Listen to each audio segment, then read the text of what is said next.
समन्त चक्रवालेषु अत्रा गच्छन्तु देवता सद्धम्मं मुनिराजस्स सुनन्तु सग्ग मोक्खदं ධම්මස්සවන කාලෝ අයං බදන්තා ධම්මස්සවන කාලෝ අයං බදන්තා ධම්මස්සවන කාලෝ අයං බදන්තා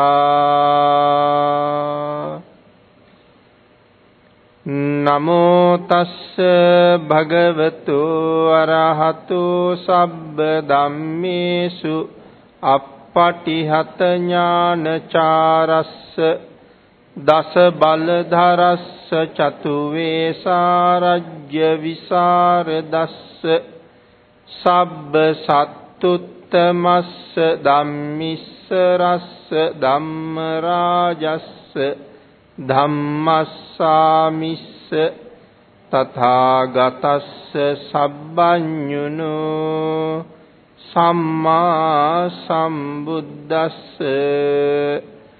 නමෝ තස්ස භගවතු අරහතු සබ්බ ධම්මේසු අප්පටිහත ඥානචාරස්ස දස බලධරස්ස චතු වේසාරජ්‍ය විසරදස්ස සබ්බ සත්තුත්තමස්ස ධම්මිස්ස රස්ස ධම්ම රාජස්ස ධම්මස්සාමිස්ස තථාගතස්ස සබ්බඤුනෝ සම්මා සම්බුද්දස්ස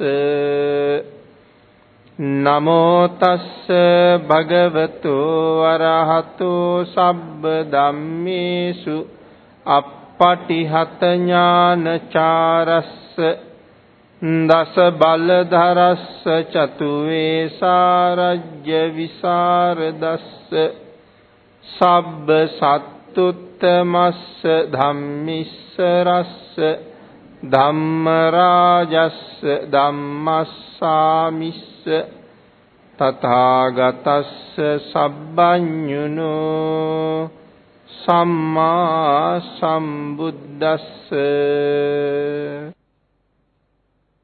ඓතිහාසික නාවින්න රාජමහා විහාරාධිපති අති ගෞරවනීය අපේ නායක මාහිමිපාණන් වහන්සේ වරප්‍රමුඛ විහාරස්ථානයේ වැඩ සිටින මහා සංඝරත්නයේ සියලු දෙනා වහන්සේගෙන්ම අවසරයි මේ අවස්ථාවට වැඩම කොට වදාළ අති ගෞරවනීය අපගේ කල්යාණ මිත්‍ර ස්වාමින් වහන්සේගෙන් අවසරයි චක්කුම් උදපාදි ධර්මදේශනා මාලාව සංවිධානය කරන හේමක ඩයස් මැතිතුමා ඒ වගේම අද ධර්මදේශනාවේ දායකත්වයේ දරන දායක පින්නතුන් ඇතුළු මේ සත්පුරුෂ පින්වත් පිරිස අදත් බොහෝම ශ්‍රද්ධාවෙන් සූදානම් වෙන්නේ බුදුරජාණන් වහන්සේ විසින් දේශනා කොට වදාළ අති උතුම් සූත්‍ර දේශනාවකින්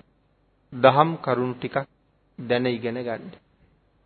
පින්නතුනි අද විතක්ක සන්තාන සූත්‍ර දේශනාවෙන් සිදු කරන දෙවනි ධර්ම දේශනාවයි මේ සිදු කරන්න බලාපොරොත්තු වෙන්නේ. පළවෙනි ධර්ම දේශනාව නිමා කරපු තැන ඉඳලා අද දේශනාව අපි ඉදිරියට සිදු කරගෙන යමු. අපේ කෙලෙස් නිසා අපි බොහෝ වෙලාවට නිරේටම තීරණය වෙනවා. පත් වෙන අපහසු වී සීමාවක් නැහැ. මහා උත්තමයන් කෙරෙහි පවා ද්වේෂය ඇති කරගන්නේ අපේ හිතේ තියෙන ක්ලේශයේ බලපෑමේ නිසාමයි කියන කාරණාව දක්වනවා. ආඝාත පටිවිනේ සූත්‍රයේ ද්වේෂය නැති කරගන්න ආකාර පහක් සඳහන් කරනවා. අවසානයේ පැහැදිලි කරනවා මෙසේ 5 දෙනා ගැනම උපන් ආඝාතය නැති කරගන්න කටයුතු කරන්න ඕනේ. පළවෙනි එකට උදාහරණයකුත් පැහැදිලි කළා. භික්ෂුන් වහන්සේ නම වඩිනවා. උන්වහන්සේ වඩින පාරේ තියෙනවා රෙදි කෑල්ල. උන්වහන්සේ රෙදි කෑල්ල වම් පාදයෙන් පාගලා දකුණු පාදයෙන් දිගාරිනවා. රෙදි කෑල්ල එක පැත්තක් ඉරිලා. නමුත් කෑල්ලක් වැඩකට ගන්න බැරි කමක් නැහැ. උන්වහන්සේ රෙදි කෑල්ල අරන් යනවා. අරන් ගිහිල්ලා දුර්වල පැත්ත ඉරලා අයින් කරනවා. හොඳ කෑල්ල පරිස්සම් කරලා තියෙනවා දවසක සිවුරක් මහනකොට එකතු කරගන්න. එතකොට නරක කෑල්ලට මොකද කළේ? ඉරලා අයින් කළා. මේක තියෙන්නේ අර පළවෙනි උදාහරණේට. වචී සමාචාරය හොඳයි, කාය සමාචාරය හොඳ නැහැ. එතකොට කාය සමාචාරය හොඳ නැති නිසා මට කේන්ති එනවා. ඒ ආඝාතය මම නැති කරගන්න ඕනේ. රෙදි කෑල්ලේ හොඳ නැති කෑල්ල ඉරලා අයින් කළා වගේ ඔහුගේ කායික පැවැත්ම හොඳ නැහැ. ඒ පැත්ත අමතක කරලා හොඳ වාචසික හැසිරීම ගැන විතරක් කල්පනා කරලා ආඝාතය නැති කරගන්න කියන එක මේ උදාහරණයෙන් කියනවා. සරියුත් මහරහතන් වහන්සේ ඊතුරු හතරටමත් උදාහරණ පැහැදිලි කරනවා. එහෙමනම් අපිට උපදින ද්වේෂය නැති කරගන්න තමයි මෙන්න මේ ආඝාත පටිවිනේ සූත්‍රයේ දක්වලා තියෙන කරුණුත් කකචූපම අවවාදයක් දැනගන්න කියලා සඳහන් කළේ. භාග්‍යතුන් වහන්සේ කකචූපම අවවාදයේ පැහැදිලි කරන්නේ තමන්ට යම්සේ කෙනෙක් චෝදනා කරනවද, යම්සේ කෙනෙක් හිරිහැර කරනවද, ඔහු කෙරෙහි මෛත්‍රියම වඩන්න කියලා. ඒක භාග්‍යතුන් වහන්සේගේ අවවාදය. ඊළඟට පින්නතුනි මේ ආඝාත පටිවිනේ සූත්‍රවල අවසානයේ පැහැදිලි කරනවා අට කතාවට අනුව මේ සඳහන් කරපු පුජ්‍යලයන් කෙරෙහි උපන් ආඝාතය නැති කරලා මෛත්‍රී ධානය වඩන්න කියලා. ආඝාතය නැති කරලා විතරක් නවතින්න එපා. මේ හැම කෙනා කෙරෙහිම මෛත්‍රිය වඩන්න කියලා කියනවා. මොකද ධාන මට්ටමේදී තමයි කියන්න පුළුවන් වෙන්නේ උපන් ආඝාතයේ සම්පූර්ණයෙන්ම නැති වුණා කියලා. එහෙම නැත්නම් කොහොමත් අපේ ආඝාතයේ නැත්තටම නැති වුණා කියලා කියන්න පුළුවන් කමක් නෑ. ධාන මට්ටමේදී ඒ ආඝාතය දැන් නැතිම වෙලා කියලා කියන්න පුළුවන් කියන කාරණාව අට කතාවේ සඳහන් කරනවා. ඊළඟට සඳහන් කළා තවත් කාරණාවක්, දෙවෙනි කාරණාවක් හැටියට කණුවක කකුල වැදුනහම අපි මේ කාරණාව පැහැදිලි කළා. කණුවක නැත්තම් යම් දෙයක තමන්ගේ කකුල හැපුණහම, එහෙම නැත්තම් කටුවක් ඇනුනහම, කුණු දූවිලි යම් තැනක තියෙනවා දැක්කහම, කකුලේ වැදුනහම මේ ආදි වශයෙන් මෙවන් කරුණු සම්බන්ධයෙන් අපිට ද්වේෂය උපදිනවා. කටුවක් ඇනුනත් අපිට හරියට තරහ යනවා. අන් ඒක මෙන්න මෙහෙම හිතන්න කියලා සඳහන් කළා. නුඹ කුමක් සම්බන්ධයෙන්ද කේන්ති ගන්නෙ? කාගෙන්ද දැන් මේ අහන්නේ? තමන්ගෙන්මයි. එහෙම ද්වේෂය ආහම උඹ කවුරු ගැනද මේ කේන්ති ගත්තේ කියලා අහන්න කියලා සඳහන් කරනවා. පඨවි ධාතුව කෙරෙහිද? ආපෝ ධාතුව කෙරෙහිද? කාත් එක්කද මේ තරහ අරන් තියෙන්නේ? ධාතු මනසිකාරය කරලා අන්න ඒ උපන්නා වූ ආඝාතය නැති කරන්න කියලා සඳහන් කළා. මෝහය උපදුනහම කාරණා පහක් ගැන කියනවා. මෝහය නැති කරන කරුණු පහක් බුදුරජාණන් වහන්සේ දේශනා කරනවා. ඒකේ පළවෙනි කාරණාව පැහැදිලි කරනවා ගරු කළ හැකි භික්ෂුවක් ළඟ විශේෂයෙන් සඳහන් කළා වාසය කිරීම. මෝහය නැති කරගන්න හරි වටිනවා කියලා. ගරු කළ යුතු භික්ෂුවක් ළඟ වාසය කිරීම. ඇයි ඒ ගරු කළ යුතු භික්ෂුවක් ළඟ වාසය කරන එක වටිනවා කියලා සඳහන් කළේ? ගමට වඩින විට නොකිය වැඩියොත් ඒක හොඳ නෑ. විහාරයක වැඩ ඉන්නකොට භික්ෂු සංඝයා එක්ක යම් භික්ෂුවක් ආරාමයෙන් බැහැරට වඩිනවා නම් විහාරයේ ඉන්න අය දැනුවත් කරලා තමයි වඩින්න ඕනේ. මම අහවල් ගමට වඩිනවා. මම අහවල් ප්‍රදේශයට වඩිනවා. දැනුවත් කරලා වඩින්න ඕනේ. එහෙම නැත්නම් හොඳ නෑ ඒක. දඬුවම් ලැබිය යුතු වරදක් කියලා තමයි සඳහන් කරන්නේ.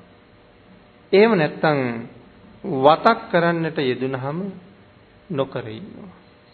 වත් කරන්නේ නැහැ. ශාසනයේ විශේෂිත වත් තියෙනවා. ඒ වත සම්පූර්ණ කරන්නම ඕනේ.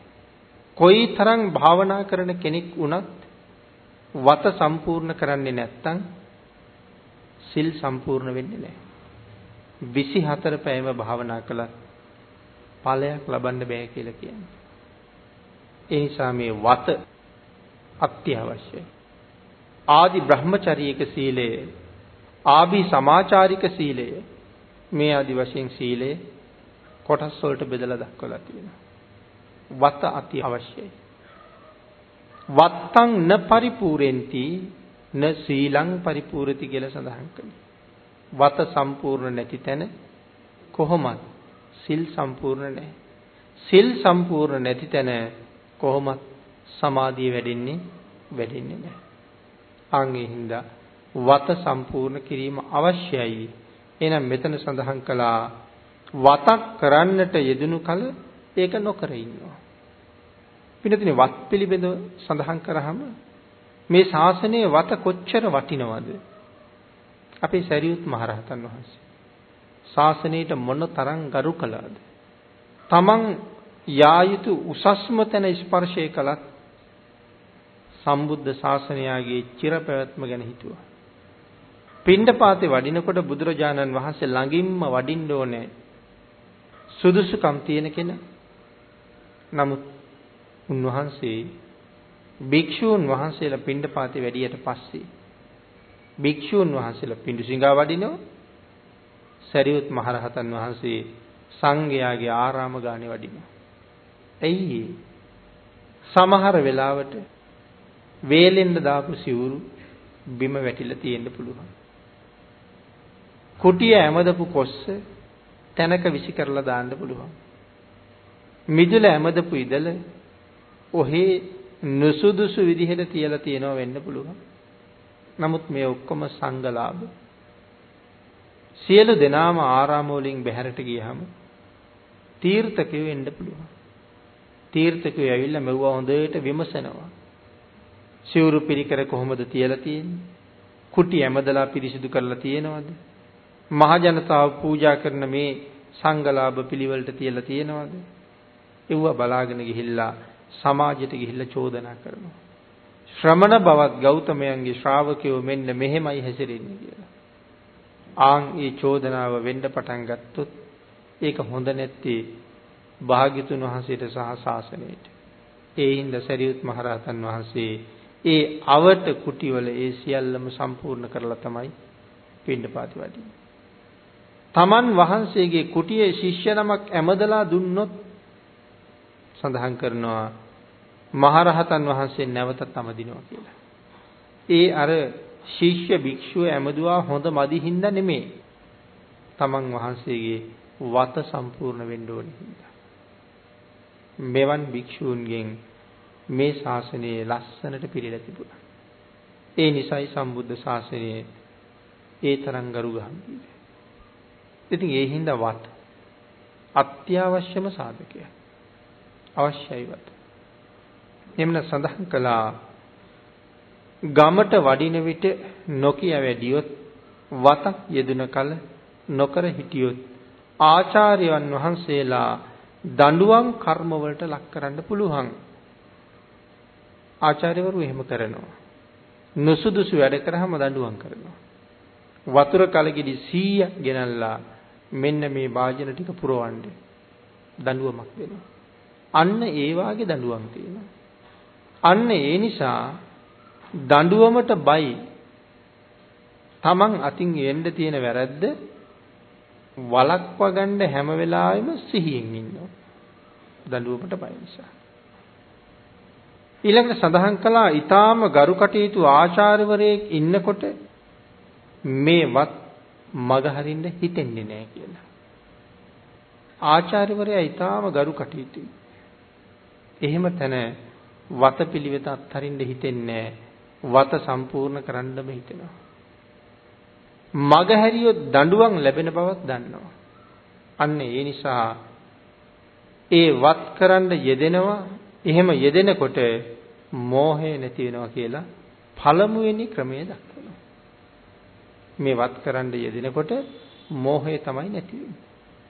ඒක තමයි මෝහය නැති කරන පළවෙනි ක්‍රමය. මොකක්ද? ගරු කටයුතු භික්ෂුන් වහන්සේ නමක් ළඟ වාසය කිරීම. දෙවෙනි ක්‍රමයේ සඳහන් කරනවා ආචාර්යයන් වහන්සේ කටපාඩම් ගන්නකොට හරියටම පාඩම් කරලා තිබුණොත් දැන් ගුරුවරයා ඊළඟට පාඩම් ගන්නවා. විනය පාඩම් කරන්න දීලා තියෙනවා. සූත්‍ර අභිධර්ම පාඩම් කරන්න දීලා තියෙනවා. ඒ තමයි සත්පුරුෂ ආචාර්යවරයාගේ හැටි. විශේෂයෙන් තමන්ගේ ශිෂ්‍යයෝ ඉන්නවා නම් ඒ ශිෂ්‍යයන්ට මොනවද ඉස්සරලාම උගන්වන්න කියන්නේ? විනය සූත්‍ර අභිධර්ම කියලා කාරණා තුනක් තියෙනවා. නමුත් සත්පුරුෂ වූ ආචාර්යවරයා ශිෂ්‍යයා ඉස්සරලාම හික්මෝන විනය තුල. විනය කියන්නේ තමන්ගේ සීලය. තමන්ගේ ශිෂ්‍ය භික්ෂුන් වහන්සේලා මනාව සිල් ගුණ සම්පූර්ණ කරනවට ආචාර්යවරයා කැමති. මනාව විනය ගරු කරනවට ආචාර්යවරයා කැමති. එහෙම නැත්නම් ඉස්සරලම කාටද බැනුම් අහන්න වෙන්නේ? ආචාර්යවරයාට. අපේ භාග්‍යතුන් වහන්සේ ධම්මදායාද සූත්‍රයේ ওই කාරණාව මනාව පැහැදිලි කර. මහණෙනි, මානිසා උපන් ආමිෂයට දායාද නොවෙන්නේ. මහණෙනි, මානිසා උපන් ධර්මයට දායාද වෙන්න. ආමිෂය හොයන්න එපා. ධර්මය හොයන්න. ආමිෂය අත්හරින්න. ධර්මය වැළඳ ගන්න. ඔබලා ධර්ම දායාද ප්‍රතිපදාව අත්හැරියොත්, ඔබලා ආමිෂයට දායාද වුණොත් පස්සේ කාලේ මිනිස්සු මට බනිනවා. මහණෙනි, යම් මවෙක් යම් පියෙක් තමන් නිසා මෙලවට උපන් දරුවන් යහපත් උනේ නැත්තම් ඉස්සරළම ලෝකයා බයින්නේ ඒ මව්පියන්ට. මහණෙනි, ඔබලා ධර්මයට දායාද නොවි, ඔබලා ආමිෂයට දායාද වුණොත් ශ්‍රමණ බවත් ගෞතමයන්ගේ ශ්‍රාවකයෝ මෙන්න මෙහෙමයි කියලා මටත් චෝදනා අහන්න වෙනවා. ඒ නිසා ධර්මයට මිස ආමිෂයට දායාද වෙන්න එපා කියලා භාග්‍යතුන් වහන්සේ දේශනා කරනවා. එහෙමනම් ඒ වගේම තමයි සත්පුරුෂ වූ ආචාර්යවරයා තමන්ගේ ශිෂ්‍යයන් ඉස්සරලාම විනය තුල හික්මවනවා. මොකද තමන්ට රකින්න තියෙන සිල්පද ගැන දන්නේ නැත්නම්, තමන්ට කරන්න තියෙන වත්පිළිවෙත් ගැන දන්නේ නැත්නම්, තමන්ට රකින්න තියෙන සිල්පද රැකෙන හැටිත් කැඩෙන හැටිත් දන්නේ නැත්නම් ඒ අය අතින් සිල් රැකෙන්නේ නෑ. මොකද සිල් රකින්න දන්නේ නැති හින්දා. හැබැයි සිල් රකින්න දන්නේ නැහැ කියන කාරණාව සිල් කැඩීමේ ආදීනවයට නිදහසට කරුණක් වෙන්නේ නැහැ. ඒ නිසා කල්යාණ මිත්‍ර වූ ආචාර්යවරයා මනාව විනය උගන්වනවා ඉස්සෙල්ලා. ඒ අතර සූත්‍ර අභිධර්මත් උගන්වනවා. එහෙනම් මෙතන සඳහන් කළා ආචාර්යයන් වහන්සේ කටපාඩම් ගන්නකොට හරියටම පාඩම් කරලා නොතිබුණොත්, හරියටම උච්චාරණය නොකළොත් දඬුවම් ලැබෙන බව දන්න නිසා එය හරියටම කරන්න යෙදෙනකොට මෝහය නැති වෙනවා කියලා. මන්ට පැවරිච්ච කාරණාව හරියටම සම්පූර්ණ කරන්න ඕනේ කියලා කෙනෙක් කියදෙනවා නම් අන්න ඒක මෝහය නැතිවීමේ තවත් එක ක්‍රමයක් කියලා පැහැදිලි කළා. ඊළඟට පින්නතුනි සඳහන් කළා මේ ಉದ್ದೇಶය ගැන ප්‍රශ්න කරලා සැක දුරු කරගන්නකොටත් තියෙන මෝහය නැති වෙලා යනවා කියලා. හතරවෙනි කාරණාවක් පැහැදිලි කළා. කාලෙන් කාලෙට ධර්ම ශ්‍රවණය කරන ස්ථානයට ගිහිල්ලා සකසලා ධර්මය අහනවා. බණ අහන තැනට ගිහිල්ලා මනාව බණ අහනවා. ඒ නිසා අර්ථය ප්‍රකට වෙනවා. බණ ඇහිීම පිළිබඳව අර්ථය මනාව ප්‍රකට වෙනවා. ඒ නිසා ඒ සම්බන්ධයෙන් තියෙන මෝහය ප්‍රහීන වෙනවා. කාලෙන් කාලෙට ගිහිල්ලා හොඳට බණ අහනවා. ඒ බණ අහලා කරුණු කාරණා පිළිබඳව හොඳ අවබෝධයක් ලබනවා. හැබැයි මෙතන කියන්නේ මනාව බණ අහනවා කියන කාරණාවයි. එතකොට මනාව බණ අහනවා කියලා කිව්වේ අපි සාකච්ඡා කරලා තියෙනවා කරුණු 5ක් යටතේ බණ අහනවා කියලා. ඒකටයි මනාව බණ අහනවා කියලා කිව්වේ. සුතා, දතා, වචසා පරිචිතා, මනසානුපෙක්කිතා, දිට්ඨියා සුප්පටිවිද්දා. මෙන්න මේ වාගේ ආකාර පහක් යටතේ බණ අහනවා. මේ ආකාර යටතේ බණ අහනකොට මනාව ක්‍රමක්‍රමයෙන් Taman තුල තියෙන මෝහය ප්‍රහීණය වෙන එක ක්‍රමයක් කියලා සඳහන් කරලා තියෙනවා. ඊළඟට පස්වෙනි කාරණාව මෝහය යටපත් කරන කරුණු පහක් තමයි පැහැදිලි කළේ. පස්වෙනි කාරණාව තමයි කල යුත්ත නොකල යුත්ත මේ වගේ තැනක මේ වගේ දෙයක් කළ යුතුයි. මේ වගේ තැනක මේ වගේ දෙයක් නොකළ යුතුයි කියලා ස්ථාන අස්ථාන පිළිබඳව දක්ෂයෙක් වෙනකොට ආන් ඒ සම්බන්ධයෙන් තියෙන මෝහය ටික ටික නැති වෙනවා. කළ යුත්ත නොකළ යුත්ත තැන නොතැන පිළිබඳව මනා අවබෝධයක් ඇති වෙනකොට ඒ පිළිබඳව හසල දැනුමක් ලැබෙනකොට ඒ සම්බන්ධයෙන් තියෙන මෝහය නැතුව යනවා කියලා සඳහන් කරනවා. මෙන්න මේ ටික දැනගත්ත කල්යාණ මිත්‍රයෙක් ළඟ ඉන්නවා නම් මේ ටික කියලා දෙන කල්යාණ මිත්‍රයෙක් ළඟ ඉන්නවා නම් අන්‍යයන්ගේ යහපත පිණිස හැම වෙලාවෙම අවවාද අනුශාසනා කරන කල්යාණ මිත්‍රයෙක් ළඟ ඉන්නවා නම් ඒක ඊටාම වටිනවා කියලා සඳහන් කරනවා. මේ විදිහට ආකාර පහක් යටතේ මෝහය නැති කරගන්න නම් උතුම් කල්යාණ මිත්‍රයෙක් ළඟ ඉන්න ඕනේ කියන කාරණාව විශේෂයෙන් පැහැදිලි කරලා තියෙනවා. මෙන්න මේ ආකාරයෙන් මෝහය දුරු කරගන්න ක්‍රම පහක් එහෙනම් සඳහන් කරලා තියෙනවා.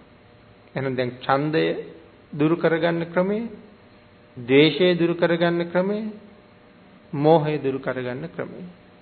අපි කාරණා ගණනාවක් ඒ සම්බන්ධයෙන් සාකච්ඡා කළා. භාවනා අරමුණේ ඉන්නකොට ඡන්ද, ද්වේෂ, මෝහ එන්නේ නැත්තම් ඒ අරමුණේම යන්න පුළුවන්. අරමුණ තුල ඉන්නකොට ඡන්දය, ද්වේෂය, මෝහය ඇති වුණොත් අරමුණෙන් බැහැරට ගිහිල්ලා ඊළඟ කාරණාව මෙනෙහි කරන්නේ කොහොමද කියන කාරණාව සාමාන්‍ය ප්‍රමාණයක් කෙටියෙන් සාකච්ඡා කරන්න යෙදුණා. මේ සූත්‍රයේ බුදුරජාණන් වහන්සේ ලබලා දෙන උපදෙස් වලින් තාමත් මේ පළවෙනි උපදේශය තමයි අපි සාකච්ඡා කරමින් යන්නේ. එහෙනම් විතක්ක සංඨාන සූත්‍රයේ කරුණු පහක්ම භාග්‍යතුන් වහන්සේ පැහැදිලි කරනවා. ඊළඟට පින්නතුනි මෝහය නැති කරන ක්‍රම පහ ආපහු ආවර්ජනය කළොත් ගරු කටයුතු භික්ෂුන් වහන්සේ නමක් ළඟ වාසය කිරීම, පාඩම් කිරීම හා පාඩම් දීම, උගත් දේ නැවත නැවත මෙනෙහි කිරීම, ඒ වගේම ප්‍රශ්න අහලා ඒ දේ විසඳා ගැනීම, කාලෙන් කාලෙට සකසලා ගෞරවපූර්වකව ධර්ම ශ්‍රවණය කිරීම, ස්ථාන අස්ථාන පිළිබඳව මනා අවබෝධය. මෙන්න මේ කාරණා පහ යටදී මෙන්න මේ මෝහය නැති කරගන්න පුළුවන් කියලා සඳහන් කළා. ඊට අමතරව සඳහන් කරනවා පින්නතුනි 38ක් වූ අරමුණු මූලික කරගෙන අරමුණු ප්‍රහීන වෙනවා. මේ 38ක් වූ අරමුණු මූලික කරගෙන තමන්ගේ අරමුණු ප්‍රහීන වෙනවා. මොන අරමුණුද ප්‍රහීන වෙන්නේ? කෙලෙස් සහිත අරමුණු. දැන් කර්මස්ථාන 38ක් ගැනනේ කිව්වේ. මෙන්න මේ ඡන්දයයි, ද්වේෂයයි, මෝහයයි කියන ප්‍රබල අකුසල් මේ කර්මස්ථාන 38 වඩනකොට කොහොමද ප්‍රහීණය වෙනවා? ඕනෑම අකුසල චිත්තයක් කුමන කුසල චිත්තයක් මෙනෙහි කළත් නැති කරන්න පුළුවන්. ඕනෑම අකුසලයක් නැති කරන්න පුළුවන් කුසල් සිතක් මෙනෙහි කරලා. නමුත් සඳහන් කරනවා මේ දක්වපු කරුණු අපි මේ සාකච්ඡා කරපු කරුණු ටික රාගය නැති කරන්න, ද්වේෂය නැති කරන්න, මෝහය නැති කරන්න දක්වපු කරුණු ටික ගැනයි කියන්නේ. කෙලින්ම රාගයට, ද්වේෂයට, මෝහයට ප්‍රතිවිරුද්ධ වෙන නිසා මෙහෙම දක්වලා තියෙනවා. ඔය කරුණු ටික කෙලින්ම රාගයට, ද්වේෂයට, මෝහයට විරුද්ධයි. ඍජුවම විරුද්ධයි.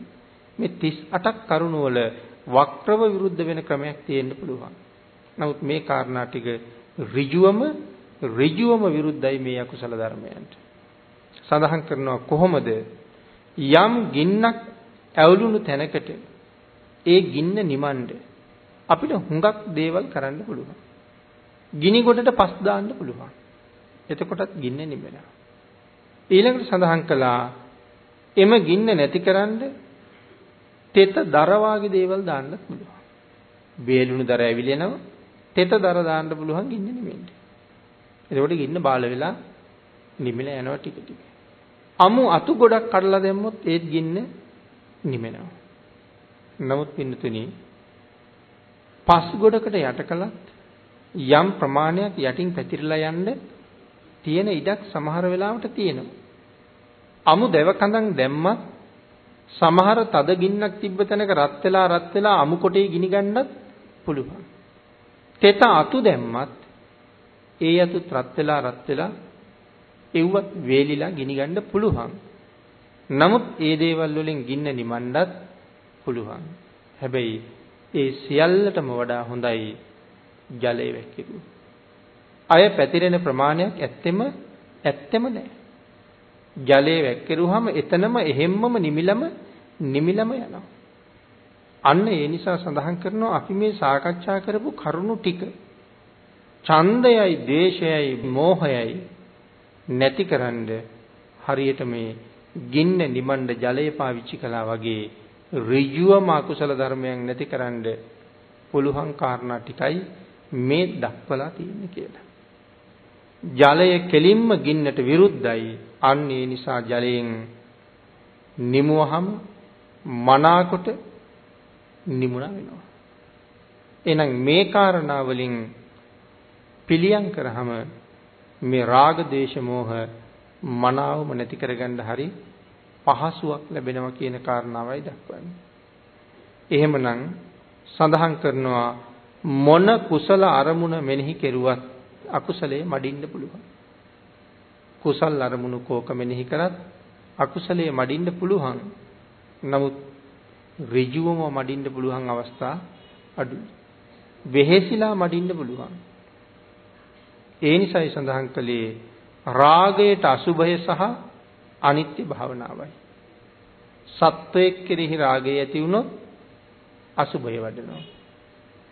වස්තුවක් පිළිබඳව සංස්කාරයක් කෙරෙහි අසුභය ඇති වුණොත් අනිත්‍ය වඩනවා. ද්වේෂයට මෛත්‍රිය සහ ධාතු මනසිකාරය. සත්වයක් කෙරෙහි ද්වේෂය ඇති වුණොත් මෛත්‍රී කරනවා. සංස්කාරයක් කෙරෙහි ද්වේෂය ඇති වුණොත් ධාතු මනසිකාරය. මෝහයට උපනිශ්‍රේ ධර්ම පහයි. මෙන්න මේ අකුසල් වලට කෙලින්ම විරුද්ධ නිසා මෙහෙම දැක්වා කියලා සඳහන් කරලා තියෙනවා. මේ කාරණා ටික අකුසලයට කෙලින්ම විරුද්ධයි. ඒ නිසායි මේ විදිහට දැක්වේ කියන කාරණා වට කතාවේ පැහැදිලි කරනවා. එතකොට අපි මේ සාකච්ඡා කරගෙන යන්නේ තවමත් පළවෙනි කාරණාවමයි කියලා මුලින් සිහිපත් කළා. අට කතාවේ අන්තර්ගත කරුණු විශේෂයෙන් සාකච්ඡා කරපු නිසා සූත්‍රයට වඩා බොහෝ කරුණු අපිට සාකච්ඡා කරන්න ලැබෙනවා. හැබැයි සමහර වචන සමහර කරුණු සූත්‍රයක් කියවනවට වඩා ටිකක් ගැඹුරු බව වැටහෙන්න පුළුවන්. ඒ වුණාට මේ කාරණාව උවමනාවෙන් දෙතුන් පාරක් අහනකොට අපිට මේ කාරණාව අපේ අත්දැකීනුත් එක්ක හොඳටම ගැළපිලා හොඳටම වැටහෙනවා. ඒක මනාව දේශනාවක් අහනකොට ස්වභාවය. පළවෙනි වතාවේ දේශනාවක් ඇහුවහම ටිකයි තේරෙන්නේ. දෙවෙනි වතාවෙත් මේ දේශනාව අහනකොට තවත් ටිකක් තේරෙනවා. තුන්වෙනි හතරවෙනි වාගේ වතාවක මේ දේශනාවම ඇහුවොත් සමහර කාරණා වැටහෙනකොට හිතෙනවා මුලින් මේ කරුණු මේ දේශනාව තුළ කියුනේ නැද්ද කියලා. නමුත් මුලිනුත් කියවිලා තියෙනවා. මොකද අපි අහන්නේ සමහරලාට පටිගත කරපු දේශනාවක්. ඒ දේශනාව අපි 10 පාරක් ඇහුවොත් ඒ දේශනාව ඒකම තමයි. නමුත් අහන වාර ප්‍රමාණය වැඩි වෙනකොට අපේ වැටහීමේ සහ අවබෝධයේ ප්‍රමාණයත් වැඩි වෙන නිසායි එහෙම හිතෙන්නේ. එහෙම නැත්නම් මේක අහලා තියෙන කරුණක් නම් මෙතන තියෙන්නේ ඊටාම සුළු කරුණක්. මෙතන තියෙන්නේ හරි පැහැදිලි සහ ලේසි කරුණක්. නමුත් සමහරලාට මුලින්ම අහනවා නම් ඒකයි ගැඹුරයි වගේ දැනෙන්නේ. දෙතුන් පාර අහනකොට මේක හරිම සරලයි නේද කියලා හිතෙනවා. එහෙනම් භාග්‍යතුන් වහන්සේ මේ සංසාරයෙන් එතර වෙන්න බලාපොරොත්තු වෙන සත්‍යයට මේ භාවනාව කියන කුසල කර්මය හුඟක් වටින බව දේශනා කළා. නමුත් භාවනාව කියලා කියන්නේ නිවන් දකින්න තියෙන එකම හේතුව නම් නෙමෙයි. නිවන් දකින්න තියෙන හේතු ගණනාවක් බුදුරජාණන් වහන්සේ පැහැදිලි කරලා තියෙනවා. ඒ කරුණුත් මේ චක්කුන් උදපාදි වැඩසටහනේම අපි කලින් සාකච්ඡා කරලා තියෙනවා. පුණ්‍ය කර්මයන් අතර භාවනාව ඊටම ඉහළයි. එහෙම සඳහන් කළේ මේ සත්‍ය සංසාරයෙන් එතරට ගෙනියන්න මනා වූ හික්මීමක් මනා වූ නිමීමක් සත්‍යය තුළ තිබිය යුතුමයි. ආන්ගේ හික්මීමයි නිමීමයි ඇති කරනකොට ඒක ක්‍රමානුකූලව අනුපූර්ව ප්‍රතිපදාවක් යටතේ ඇති කරන්න ඕනේ. එහෙමනම් කායික සංවරය සහ වාචසික සංවරය සීලය තුලින් ඇති කරනවා. මානසික සංවරය ඇති කරන්නේ භාවනාව තුලින්. අපි කයත් සංවර කරගෙන වචනයත් සංවර කරගෙන මනාව සිල්වත් වගේ හිටියට අපේ හිත ඇතුලින් බොහෝසේ කුණු වෙලා අභ්‍යන්තරයෙන් කුණු වෙලා කියලා සඳහන් කළේ. කෙලෙස් වලින් පිරීලා රාගයත් ඇති වෙනවා, ද්වේෂයත් ඇති වෙනවා, මෝහයත් ඇති වෙනවා. නමුත් කයින් ක්‍රියාත්මක වෙන්නේ වචනයෙන් ක්‍රියාත්මක වෙන්නේ බාහිර ඉන්ද්‍රියන් දෙකම සීලයෙන් මනාව හික්මවල තියෙනවා. සීලෙන් හික්මවපු නිසා ඉන්ද්‍රියන්ගෙන් වෙන්න තියෙන අකුසල කර්මයන් සිද්ධ වෙන්නේ නැහැ. බුදුරජාණන් වහන්සේ ওই කාරණාව ධම්මපද පාළියේ තව තැනක පැහැදිලි කළා. ධම්මපද පාළියේ මේ කාරණාව පැහැදිලි කරනකොට භාග්‍යතුන් වහන්සේ විශේෂයෙන් දේශනා කරනවා යම් කෙනෙක් සීලය තුළ හික්මිලා නම් සීලය තුළ සංවර වෙලා නම් කවදාවත් අකුසලයට යන්නේ නැහැ. නමුත් සීලය තුළ සංවර නැත්තම් සීලය තුළ හික්මිලා නැත්තම් ඒ අය අකුසල් කරන එක නවත්තන්නත් බෑ. එහෙනම් මේ සීල සංවරය තුළ කයයි වචනයයි මනාව හික්මවනවා සීලය තුළ. නමුත් හිත සංවර කරගත්තේ නැත්තම් ඒ සීලේ මනා සම්පූර්ණ බවක් නැහැ. හිත සංවර කරන්න පුළුවන්කම තියෙන්නේ භාවනාව තුළින්. සමාධිය ඇති කරගන්න පුළුවන්කම තියෙන්නේ භාවනාව තුළින්. සිහිය පිහිටවා ගන්න පුළුවන්කම තියෙන්නේ භාවනාව තුළින්. යම් කෙනෙක් මනා සිහියෙන් කටයුතු කරනවා නම් එදිනෙදා ජීවිතය තුළ ඔහුට විමුක්තියත් බොහෝම ළඟයි. එක භික්ෂුන් වහන්සේ නමක් අපවත් වෙන්න ආසන්නයි. උන්වහන්සේ රහතන් වහන්සේ නමක් කියලා තමයි හැමෝම හිතාගෙන ඉන්නේ. බොහොම අසාධ්‍යයි පිරිනිවන් පාන්න ළඟයි කියලා තමයි මිනිස්සු දන්නේ. මිනිස්සු සතපුම් ගණන් පේලි හැදිලා උන්වහන්සේ වැඳගන්නේ. ආරාමේ ඉන්න භික්ෂුන් වහන්සේලා ඒක දැකලා ඒ වයසක ස්වාමින් වහන්සේ ළඟට ගිහිල්ලා කියනවා ස්වාමීනි රහතන් වහන්සේ නමක් පිරිනිවන් පාන්න ලෑස්ති වෙනවා කියලා. මිනිස්සු සතපුම් ගණන් පොලිමේනවා වැඳගන්න. ඔබ වහන්සේ ගාව එහෙම ලබාපු උතුම් ඵලයක් මොකවත් තියනවද කියලා ඇහුවා. නෑ කිව්වා. මම රහත් වෙලා නෑ. එහෙම ඵලයක් නෑ. මහණෙනි මගේ එහෙම රහත් වෙන්න බලාපොරොත්තුවක් තිබෙත් නෑ. මේන් සමු අරගෙන සුගතියක උප්පත්තිය ලැබලා පිරිනිවන් පාන එක මගේ බලාපොරොත්තුවයි. නමුත් දැන් හරි ප්‍රශ්නයක් මිනිස්සු ඔක්කොම ඉන්නේ රහතන් වහන්සේ නමක් බලන්න. මොකද ස්වාමීනි දැන් කරන්නේ කියලා ඇහුවා. එහෙනම් ආයෂ්මතුනි මම මේ යහන මත ඉඳවන්න කියලා කිව්වා. නැගිටින්නවත් බාරු නෑ දැන්. උන්වහන්සේ නැගිටවල ඉඳෙව්වා. එහෙමනම් දොර වහගෙන යන්න කියලා කිව්වා. උන්වහන්සේ දොර වහලා එළියට එනකොටම ආයෂ්මතුනි කියලා ආයෙ කතා කළා. උන්වහන්සේ ආයෙ ඇතුළට ගියා. දැන් හරි. දැන් මහජනයා ඇවිල්ලා බලාපොරොත්තුවක් තිබ්බනම් අහවල් කෙනෙකුට වදිනවා කියලා එසේ වැඳගත්තාවේ කියලා කිව්වා. කොච්චර වෙලාවද ගත වුනේ? දොර වහලා යන්න කිව්වා. එළියට යනකොට එන්න කිව්වා. ස්වාමීනි ආශ්චර්යයි. ස්වාමීනි පුදුමයි. ඔබ වහන්සේ මේ තරම් දුෂ්කරයක් ওই තරම් ඉක්මනට කළේ කොහොමද කියලා කිව්වා. ආන් ඒ වෙලාවේ සඳහන් කළා ආයුෂ්මතුනි රහත් වුණා කියන එක මට ඒකේ තරම් දුෂ්කරයක් නෙමෙයි. මට ඒක කරගන්න තිබුණා. නමුත් මගේ වෙන බලාපොරොත්තුවක් නිසා මං එතෙන්ට නොයා හිටියා. ඒක දුෂ්කර වැඩක් නෙමෙයි. නමුත් මම මහ දුෂ්කරයක් කරලා තියෙනවා. මොකද්ද කියලා ඇහුවා. මහාන වෙච්ච දවසේ ඉඳලා අද මේ මොහොත වෙනකම්ම සිහියෙන් ප්‍රඥාවෙන් තොරව කරපු එකම වැඩක්වත් මගේ ජීවිතේ නෑ. ආන් ඒක තමයි මං කරපු දුෂ්කරය කියලා සඳහන් කළා. නමුත් ආන් ඒ තරම් මනා වූ සිහි කල්පනාව ඇතුව මනා සතිපට්ඨානයකින් යුක්තව තමන්ගේ කටයුතු සම්පූර්ණ කරගත්ත නිසා උන්වහන්සේ අවසාන බලාපොරොත්තුවත් අර වගේ සුළු මොහොතින් මුදුන්පත් කරන්න පුළුවන් වුණා.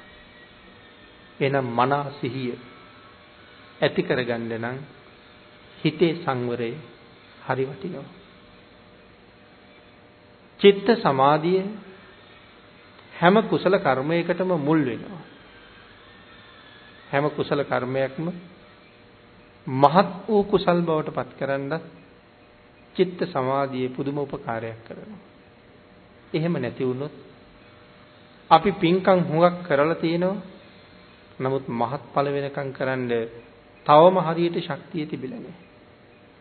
සමහර පින්කම් අසංකාරිකයි, සමහර පින්කම් සසංකාරිකයි. ඒ සසංකාරිකයි කියලා කියන්නේ අනුන්ගේ මෙහෙයවීමක් තුලින් කරන පින්කම්. මෙන්න මෙහෙම කරන්න කියලා කියහම කරනවා. සසංකාරිකයි කියලා කිව්වේ ඒකයි. අසංකාරිකයි කියලා කිව්වේ අනුන්ගේ මෙහෙයවීමක් නැතුව තමන්ම හිතලා කරනවා. එහෙමනම් ප්‍රඥාව පිළිබඳව සඳහන් කරනකොටත් කියනවා සුතමේ ඥාන,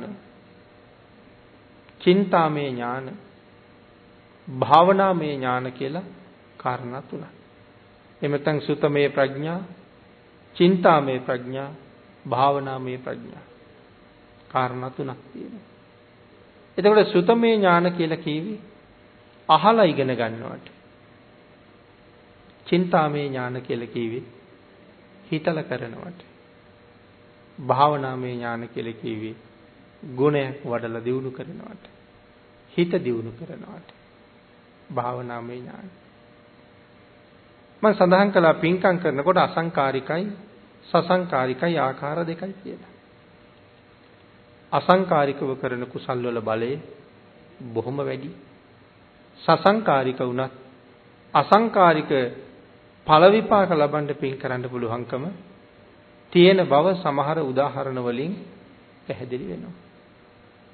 නමුත් පින්නතුනි යම් පින්කමක් Taman අහලා දැනගෙන කරනවා ඊළඟට ඒකට කරුණු ගොඩක් Taman හිතලා කරනවා. මම සඳහන් කළා හිතේ සංවරය නැති තැන ওই එකක්වත් එච්චර බලවත් කරන්න බෑ කියලා. සමහර වෙලාවට වයසේ මෙච්චර කාලයක් ජීවිතේ ගෙවිලා තිබුණත් තාමත් මනාව සිහිය පිහිටවාගෙන අපිට নমස්කාරයවත් කියන්න බැරි වෙන්න පුළුවන්. নমස්කාරය කියනකොටත් හිත බුදු ගුණයේ තුල තැම්පත් නොවි පිටට යන අවස්ථා කොච්චර තියෙනවද? ඉතිපිසෝ භගවා අරහං කියනකොට පටන් ගත්ත තැන ඉඳලා නවාරහාදී ගුණය කියනකොට කීපාරක් හිත එළියට යනවද? එහෙමනම් පැයකමාරක් බුදුන් වැඳලා ඉවර වෙනකොට වන්දනාව තුළ කොච්චරද බැහැරට ගියපු අවස්ථා කොච්චරද? නමුත් පටන් ගත්ත තැන ඉඳලා අවසානයේ දක්වා ශ්‍රද්ධාවෙන් හිත පිහිටවාගෙනම වන්දනාව කළා නම් අවුරුදු 100ක් අර විදිහට වෙනපු වන්දනාවකට වඩා අර වන්දනාව හරි ප්‍රබලයි. එහෙනම් හිතේ සංවරය නැති තැන අපි කරන හැම කුසලයකම නියම සාර්ථක ප්‍රතිඵලයක් දකින්න අපිට පුළුවන්කමක් නැහැ. එහෙනම් සිහිය ප්‍රඥාව උපදවා ගන්න වීරිය වඩන එක ඊටාම වටින කුසලයක් බවට පත් වෙන්නේ ඒක නිසා. ඒ නිසා අපි හැම වෙලාවෙම දැන් මේ භාවනාව වඩන්න සූදානම් වෙනකොට උත්සාහවන්ත වෙනකොට අපි හැම වෙලාවෙම දිනු කරගත යුතු දෙයක් තමයි එදිනෙදා කරන හැම කටයුත්තක්ම සිහියෙන් ප්‍රඥාවෙන් කරන්න. මිදුලාම දින එක වේවා, රෙදි ටික සෝදන එක වේවා, උයන පිහින් එක වේවා. ඒක බොහොම මිහිරි කාර්යයක් බවට පත් වෙනවා ඒ කටයුත්තට වෙනස් වෙනකොට ඒක පිළිබඳව විතරක් හිතනකොට. මිදුලාම දිනකොට ඒ ගැනම හිතනවා. රොඩු ටික අරන් දානකොට ඒකම හිතනවා. පොල් ටික ගානකොට ඒකම හිතනවා. පොල් ටික මිරිකනකොට ඒකම හිතනවා. 3-5 එකතු කරනකොට ඒකම හිතනවා. ලිප මත තියෙනකොට ඒකම හිතනවා. ඕක පුරුදු වෙච්චාම හරි විනෝදයක්. ඒ තුල සිහිය පිහිටවන්න, හිත තැම්පත් කරගන්න පුදුම ශක්තියක් තියෙනවා. ඒ නිසා වීරිය වැඩි යුතුයි. ඉස්සරලා අපි කරන හැම කටයුත්තක්ම සිහියෙන් කරන්න. කර්මස්ථාන 38ක් ගැන කතා කරනකොට එකක් මෛත්‍රී කර්මස්ථානයි. අපි මෛත්‍රී භාවනාව කරන්න හුඟ අය කැමතියි. නමුත් පින්නතනේ වාඩි වෙච්ච ගමන් මෛත්‍රී කර්මස්ථානයේ දිනු කරන්න කෙනෙක් ලෑස්ති වෙනවා නම් ඒක ලේසියෙන් කරන්න හරි අමාරුයි. ඒක ලේසි නෑ කරන වැඩි. එහෙමනම් වාඩි වෙලා කරන කටයුත්තට කලින් අපි කළ යුතු තවත් කටයුතු ගොඩක් තියෙනවා. ඒ කටයුතු ටික නිමා කරලා ඇවිල්ලා තමයි වාඩි වුණොත් බොහොම ඉක්මන්. හැබැයි ඒ ටික නොකර ඇවිල්ලා වාඩි වුණොත් ඒකේ තරම් සාර්ථක නෑ. ඒකට මොනවද කලින් කරන්න තියෙන දේවල්? මෛත්‍රිය වඩනවා නම් වචනයෙන් කරන අකුසල් වලින් සම්පූර්ණ වළකින්න වෙනවා. ඊළඟට කෙනෙක් ගැන කතා කරනකොට ඉන්න තැන යම්සේ කතා කරනවාද නැති විටත් එසේම කතා කළ යුතුයි. මොකද ඉන්න තැන බොහෝම ලෙන්ගතුකමින් අපේ අයියා, අපේ මල්ලි, අපේ හාමුදුරුවෝ එහෙම කතා කරනවා. ගියාට පස්සේ අපේ කෑල්ලක්, අයියා කෑල්ලක්, මල්ලි ටිකක් මොකවත් නැහැ නම කියලා කතා කරනවා. ওই දෙක අතරේ ලොකු වෙනසක් තියෙනවා අපිට පේන්නේ නැති වුණාට. එතකොට ළඟ ඉන්නකොට එක චරිතයක්, එක විදිහක්, නැතිකොට තව විදිහක්. ඒක මෛත්‍රිය නෙමෙයි. මෛත්‍රිය වඩන්න බලාපොරොත්තුවක් තියෙනවා නම් ඇති තැනත් නැති තැනත් ඒ ආදර ගෞරවය එසේම වෙන්න ඕනේ. ඒක අනුන් නිසාම නෙමෙයි, ඒක මගේ යහපතින්ද.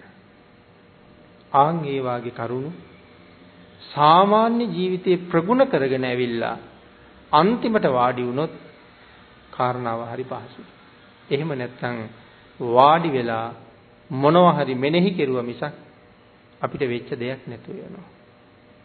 ඒ හින්දා මේ කොයි භාවනාවට ගියත් මනාව සිහියෙන් එළඹෙන එක හරි වටින නිසා එදිනෙදා හැම කටයුත්තක්ම සිහියෙන් කළ යුතු වෙනවා. ඊළඟට මම සඳහන් කළා සුතමේ ඥාන කියලා කොටසක් තියෙනවා. චින්තාමේ ඥාන කියලා තව කොටසක් තියෙනවා. අහලා ඉගෙන ගන්නවා. ඊළඟට තමන් හිතලා හුඟක් දේවල් කරන්න තියෙනවා. තමන්ම හිතලා කරනවා. චින්තාමේ ඥාන. බුද්ධාන්තරයක ලැබිච්ච මනුස්ස ජීවිතය වරප්‍රසාද වලින් පිරිච්ච ජීවිතය.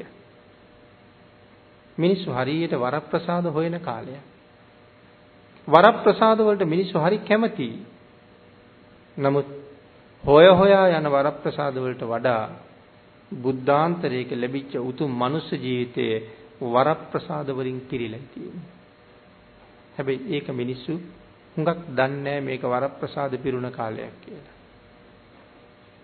ඒ නිසා එයින් හිත හිතා ජීවිතයට කුසල් පුරව ගන්න අවස්ථා නම් සීමාවක් නැහැ.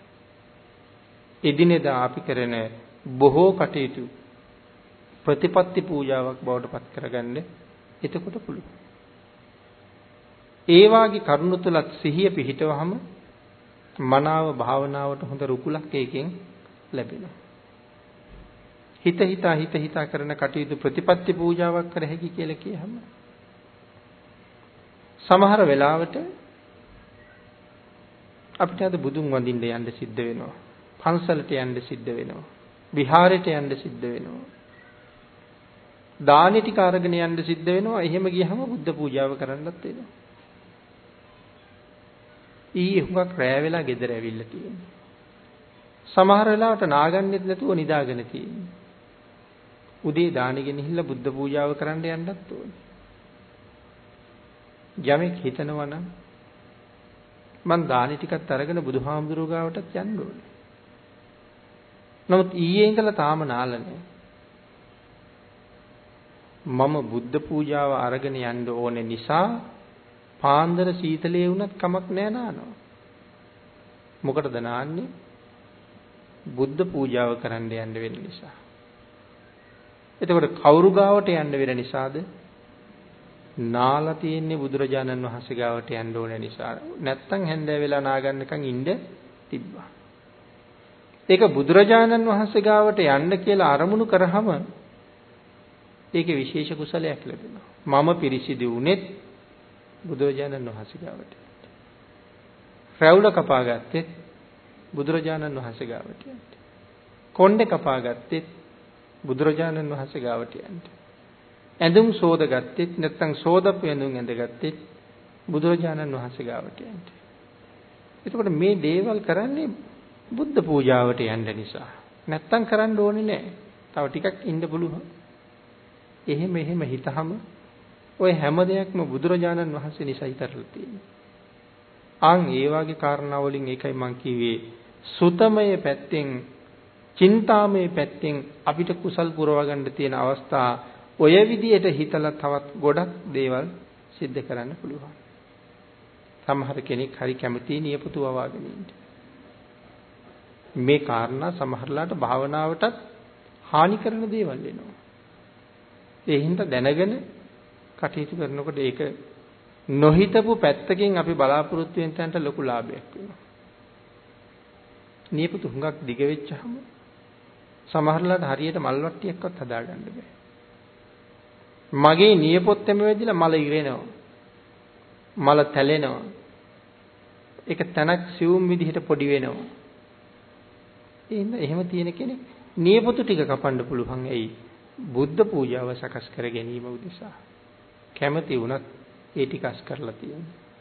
නමුත් ඒක අස් කරපු එකේ සිතුවිල්ලත් එක්ක හම්බ වෙන ලාභය සමහරට ආත්ම ගානකට විපාක දෙනවා. මේ විදිහට චින්තාමය පැත්තෙන් අපිට හුඟා දියුණු වෙන්න පුළුවන්. ඒ සියුම් පැත්තවද හිතලා දියුණු වෙනකොට භාවනාවෙන් පැත්තේ දියුණුවට ලබන්නේ බොහොම ලොකු පහසුවක්, ලොකු රුකුලක්, ලොකු උදව්වක් තියෙනවා. ඒ නිසායි සෝතමේ ප්‍රඥා, චින්තාමේ ප්‍රඥා, භාවනාමේ ප්‍රඥා කියලා කාරණා තුනක් පැහැදිලි කරනවා. අවසානයේ පැහැදිලි කරන භාවනාමය ප්‍රඥාව දියුණු කරගන්න මේ සුතමය ඥානයයි චින්තාමය ඥානයයි ලොකු උපකාරයක් කරනවා. ඒ දෙක සම්පූර්ණ කරගෙන ආපු දවසට භාවනාමය ඥානය මනාව පිළිවෙලට ප්‍රගුණ කරන්න අපිට ලොකු අවස්ථාවක් ලැබෙන නිසා භාවනාම කරන්න වාඩි වෙනවට වඩා ඊට අවශ්‍ය මූලික වටපිටාව, මූලික පරිසරයත් සම්පූර්ණ කරගෙනම ගියොත් තමයි ඒ කාරණාවෙන් මනා ඵලයක් ලබන්න පුළුවන්කම තියෙන්නේ. මේ ජීවිතෙන් අපි බලාපොරොත්තු වෙන උතුම් ඵලයකට අපිට යන්න බැරි වුණත් මෙදා කරගත්ත භාවනාව කවදාවත් අහක යන්නේ නැහැ. බුදුරජාණන් වහන්සේ වැඩ හිටපු කාලේ ඒක ධර්ම දේශනාවක් නිමා වෙනකොට විශාල පිරිසක් මාර්ගඵල ලැබුවා. සෞඛ්‍යලස්ම නැසුවා. දේශනාවක් ඉවර වෙනකොට අපිට මුළු ජීවිත කාලෙකදී කරගන්න බැරි දේ එක දේශනාවක් අවසානයේ කරගන්න. ඒ කොහොමද පිරිසකට විතරක් එහෙම ශක්තියක් ආවේ? ඒ අයට විතරක් භාග්‍යතුන් වහන්සේ විශේෂ කරලා ධර්ම දේශනා කළාද? එහෙම නැහැ. සංසාරේ මේ විදිහට ප්‍රගුණ කරලා ගිහිල්ලා තියෙන්නේ. මගඵල ලැබිලා නැහැ. නමුත් හොඳට පුරුදු කරලා ගිහිල්ලා තියෙනවා. ආන් මේ පුරුද්ද එතනදී මනා ප්‍රයෝජනයකට එනවා. අනිත් කාරණාව තමයි දුතාංග දරලා තියෙනවා. භාවනා කරලා තියෙනවා, දුතාංග දරලා තියෙනවා. අපේ ශාසනයේ සඳහන් කරන එක සාමණේරයන් වහන්සේ නමක් උල තියහම උන්වහන්සේ උල උඩින් පස්සේ නැගිට්ටුවනවා. නමුත් උල උඩ ඉඳලම තමයි රහත් වෙන්නේ. උලේ ඉඳලම තමයි රහත් වෙන්නේ. උල උඩ ඉඳලම රහත් උනේ ඒ උත්තර සාමණේරයන් වහන්සේ කොමත් නිසාද? පෙර වඩපු භාවනාව මෙනෙහි වෙච්ච නිසා. පෙර විදර්ශනා කරලා තිබුණා. බුදුරජාණන් වහන්සේ ළඟට වැඩලා ආශිර්වාද කළා.